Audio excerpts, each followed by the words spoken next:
नागपूर जिल्ह्यातील भीषण स्फोट प्रकरणात मृतांचा आकडा 19 वर पोहोचल्याची माहिती सध्या समोर आली आहे। या पार्श्वभूमीवर काटोल मतदारसंघाचे आमदार चरणसिंग ठाकूर यांनी या घटनेत मनुष्यवधाचा गुन्हा दाखल करण्याची मागणी केली आहे। विभागीय आयुक्त कार्यालयात झालेल्या बैठकीपूर्वी माध्यमांशी बोलताना त्यांनी प्रशासनावर गंभीर निष्काळजीपणाचा आरोप केला। सुरक्षिततेतील मोठ्या त्रुटीमुळेच ही दुर्घटना घडल्याचा दावा करत त्यांनी सखोल चौकशीची मागणी केली। मृतांच्या कुटुंबियांना 75 लाख रुपये तर जखमींना 25 लाखांची मदत तातडीने जाहीर करावी अशी त्यांची भूमिका आहे। मदत जाहीर होईपर्यंत अंत्यसंस्कार होऊ देणार नाही असा इशाराही त्यांनी दिला आहे। औद्योगिक सुरक्षेसाठी स्वतंत्र SOP जाहीर करूनच संबंधित कारखाना सुरू करावा, अन्यथा बंद ठेवावा अशी ठाम भूमिका त्यांनी मांडली आहे। येथे एक्सप्लोजिव्ह कंपनीमध्ये जी घटना झाली ती अतिशय दुर्दैवी आहे आणि याच्यामध्ये कंपनी मालकाचा त्या ठिकाणी दोष आहे। कंपनी मालकाने कोणत्याही प्रकारची व्यवस्था त्या ठिकाणी केलेली नव्हती।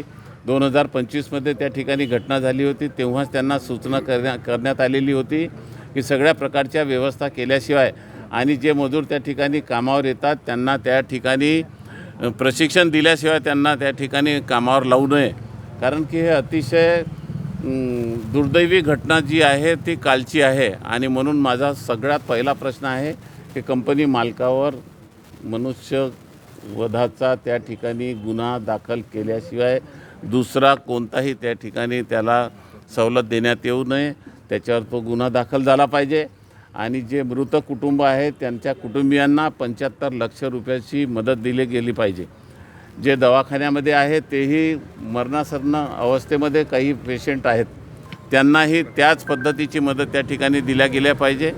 आणि जे जखमी आहेत त्यांनाही 25 लाख रुपये त्या ठिकाणी दिल्याशिवाय आज या दुर्घटनेच्या संबंधामध्ये माननीय पालकमंत्री महोदयांनी जी मीटिंग बोलावलेली आहे, माझी त्यांना विनंती आहे, शासनालाही विनंती आहे, ही मदत जोपर्यंत मिळणार नाही तोपर्यंत मी इथून जाणार नाही आणि कोणत्याही प्रकारची प्रक्रिया होऊ देणार नाही। काय मदतीची अपेक्षा म्हणजे काय 75 लाख रुपये त्याच्या कुटुंबाला दिले पाहिजे त्या ठिकाणी। आणि जे दवाखान्यामध्ये जे काही किरकोळ जखमी आहेत त्यांना 25 लाख रुपये दिले पाहिजे। खरं तर ही सर्व हानी भरून न निघणारी आहे, सातत्याने अशा घटना घडतात। तर त्याच्याकरता शासनाने आता SOP त्या ठिकाणी जाहीर केली पाहिजे आणि प्रत्येक कारखान्याला त्या ठिकाणी अशा प्रकारच्या सूचना केल्याशिवाय आता हा कारखाना सुरू होणार नाही, अशा प्रकारचं शासनाने निर्णय केला पाहिजे। सध्या कारखाना बंद ठेवायला पाहिजे, बिलकुल बंद ठेवायला पाहिजे। सगळ्यात महत्त्वाचं हे सगळं परमिशन कशी मिळते याच्यावर एक प्रश्नचिन्ह उपस्थित होत आहे। सातत्याने घटना घडतात, 3-4 वेळा राज्य सरकारचे अधिकारी सांगतात की केंद्र सरकारच्या अखत्यारीमध्ये येतात, केंद्र सरकार सांगते की राज्य सरकारचं लक्ष नाही आहे, एकामेकावर ढकलण्याशिवाय दुसरं काम त्या ठिकाणी नाही आहे। परंतु एक गरिबाचं कुटुंबाचा नागरिक त्या ठिकाणी जो मजुरी करण्याकरता येतो तो काय मरण्याकरता यांच्याकरता कारखाने आहेत का, हा माझा प्रश्न आहे। आणि म्हणून त्यांना हे अशा प्रकारचे त्या ठिकाणी कारखाने चालवायचे असतील तर ती शासनाने जी SOP तयार केलेली आहे त्या SOPच्या माध्यमातून त्याच्यावर निरीक्षक ठेवले पाहिजे। एवढे मोठे मोठे कारखाने 40-40 हजार मजूर त्या ठिकाणी काम करतात आणि शासनाचा कोणी अधिकारी त्या ठिकाणी राहत नाही, ही बाब बरोबर नाही आहे। लोकांच्या जीवाशी खेळण्याचा हा प्रकार आहे।